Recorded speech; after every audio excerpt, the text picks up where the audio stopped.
Have you ever felt you don't know / have forgotten who you really are? That you've spent years just adapting to surroundings to make life easier and don't know what's the real you anymore? If so, how did you overcome this? Best advice I have is this: when we experience things, we make maps of what happened. We all have maps of our time in school, how people treat us, all of our experiences. We also make maps about other people. We make assumptions about others based on what we see or hear. We get maps from others about us too, especially friends and parents. What they tell us we are, what we think they see when they look at us, what we think they think about us, etc. etc. etc. People tend to focus on maps, and label themselves, pigeonhole themselves into roles and what they think they should do, feel, or be based on the maps that they have. You are not a map. You are a 3D terrain of whatever beautiful biome you want to be. Don't stare at a map all day and forget to look up at what it really is. Edit, holy cow, tie for medals. New to Reddit, first I've gotten any. Also edit, fixed the eeks, tie all for pointing that typo out. I literally just started to notice progress in my life 3 weeks ago, so time will tell if this is a true solution or a temporary one, but I just started to try to care about things. I kept going to church, volunteering, trying to find new hobbies, considering people to date, etc. Eventually I began to realize which kind of things and people I cared about.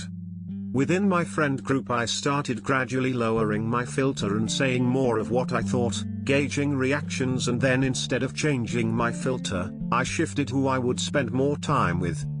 It really sounds trivial, and it is, but all you can really do is try to be yourself even if you don't know who that is. If you're like me and don't know, decide who you want to be and start working towards being that person. Also, give that ideal some wiggle room to change as you make progress. I stopped in my tracks, and instead of looking around for validation, I looked inside. There's a lot of people out there, all with a different opinion, and that's all it is, an opinion. They're all different, and you're never going to be good enough for all of them. The only person that has to live with you 24/7 is you. So the best thing you can do is be good enough for you. Be the person you think is a good person, make decisions that feel right to you, look in your heart and make decisions based on how that makes you feel. At the end of the day, when life is over, you will do the dying. Nobody is going to die for you, so you might as well be the one that does the living too. So I just stopped looking at other people's opinions, and started finding the answers in my own heart. Doing things that didn't make me a bit uncomfortable, just to make others accept me. You weren't put on this earth to be like others, you were put here so you could be you, find who you are. It's a lifelong journey, and I've found more of myself than I could ever hope for. I'm confident enough now that I don't care too much about what others think of the choices I make, since they're not the ones who have to live with the aftermath of those choices. I am. On top of that, if you behave a certain way, make certain choices, based on what others want, but not really what you want, you'll attract more people who like those choices, more people who agree with the choices you didn't even agree with yourself. If you make the choices you want to make, do things your way, you'll attract more people who are like you, and you'll feel much better. This world is never going to become a better place, if nobody is willing to stand out, if nobody is willing to change, if nobody is willing to be different regardless of the opinion of others. This is the end of my novel. Thank you for your patience. I moved every couple years as a kid. It was always hard to remember who I really was since it felt like there were a bunch of different versions of me depending on where I was living. It was like I wasn't really just one person, but just a bunch of different versions of me. It's something I still struggle with, but spending more time alone has helped a lot. Also, I don't see myself moving again anytime soon since I'm in college, so I'm taking advantage of this time to really figure out my character.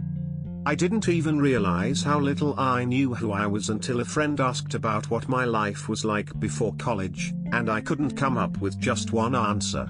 Instead of being my full self wherever I went, I adapted to the culture I was immersed in, and then got ready to change again once we moved to the next place. It was hard as a kid, but I was always pretty happy no matter where I was, and now I have time to settle down a little bit. By accepting that we are all a product of our environment, and that's okay. We don't have to be some special individual snowflake who has come to be by some autonomous force. Who we are is ever-changing and largely dependent on context, on the people around us and the society we exist in. Alan Watts talks a little about this in the book. We seldom realize, for example, that our most private thoughts and emotions are not actually our own. For we think in terms of languages and images which we did not invent, but which were given to us by society. Our social environment has this power just because we do not exist apart from a society. Society is our extended mind and body. Yet the very society from which the individual is inseparable is using its whole irresistible force to persuade the individual that he is indeed separate. Society as we now know it is therefore playing a game with self-contradictory rules. People are a conglomeration of many different things. And our history, our situation, our knowledge all changes us and will continue to change us. I can say I'm a brave person. I can also say I'm cowardly. They're opposites and yet I'm both, depending on my situation and how I'm feeling in the moment. People aren't static, they're dynamic. We are all who we are in the moment. Who we are in the moment depends on a variety of different factors. But I am not who I have been, and I'm not who I will be. I am me. And the only me that matters and the only one I truly am is right now. Am I irritable and short-tempered right now? Then that's who I am. Am I determined, motivated, and disciplined right now? Then I'm that person. Who I was yesterday isn't who I am today. And I won't be the same tomorrow, or even an hour from now. You are right now. Embracing it in this way gives me the ability to change who I am in the moment. I'm a coward right now. But I don't want to be a coward, I want to be brave, and you realize you can be. Because past you doesn't matter, present you does. If present you wants to be different, then be different. Chances are, you'll want to be a different person in the future, and that's okay. Humans are made to adapt. Look at things like horoscopes or zodiac signs. The descriptions are so vague that the people who believe in them partly buy into it because, chances are, they exert those qualities at least some of the time. Your zodiac sign says you're stubborn, courageous, and warm-hearted. You've probably been all of those things at some point. You most likely will never be those things all of the time. And you'll probably show characteristics of all the other ones as well. To be quite frank, I'm not sure I've ever known who I was. Something always seems to be missing from my programming, some part of the code is blank. I haven't found the correct formula, if you will, to patch it. I have spent my whole life simply adapting to everything that was thrown at me. I won't go into the gory and twisted part of my life, those details may be saved for a later date and a more on-topic question, but my life has never failed to throw gut-wrenching curveballs towards me. I cope with what I have been given, floating around in a seemingly empty shell. As for the reality part, I have no idea what is real or not. This all feels so simulated. Life feels like nothing but a sandbox simulation to me. No matter how many nights I wake up screaming and gasping for air, no matter how much pain I feel, no matter how happy and in love I may be, it all feels like a sick and melancholic game. I am not real to myself anymore. My life is no longer real. I already struggle with numerous mental illnesses, so my lines between reality and fantasy are already blurred much more drastically than the average person's, thus making my time with it even more difficult. I haven't found an off button yet. I haven't found even the simplest of controls. The pause button is erased and everything, the volume, the frame rate, absolutely everything is up to the most unrealistic level. My life feels like a surreal sandbox game, and I can't get out of it. Chilling, really. Yes, regularly. This is my experience, how I view it. At your core, you are always the real you. Sometimes the real you may go ignored, because of protective ways you have learned to cope with the world. After all, listening to and being the real you is exposing the core of yourself to the world, the good, the bad and the ugly. Sometimes we have got so used to protection our true self doesn't get a look in. This can also create a disconnect. Because we are hiding the real us, we grow discontent with ourselves. We know that we are not being authentic. We try to envision what we wish we could be, and because we are discontent, we may instead imagine an ideal self.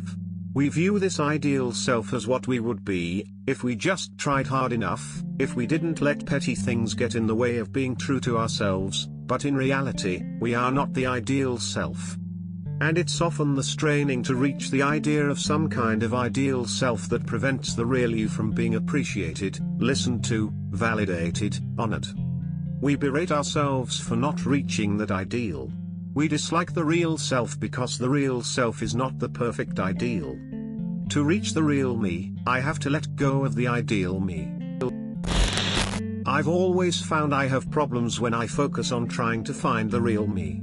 The issue is I get stuck in a never-ending chain chasing something that doesn't exist. My advice is to just be.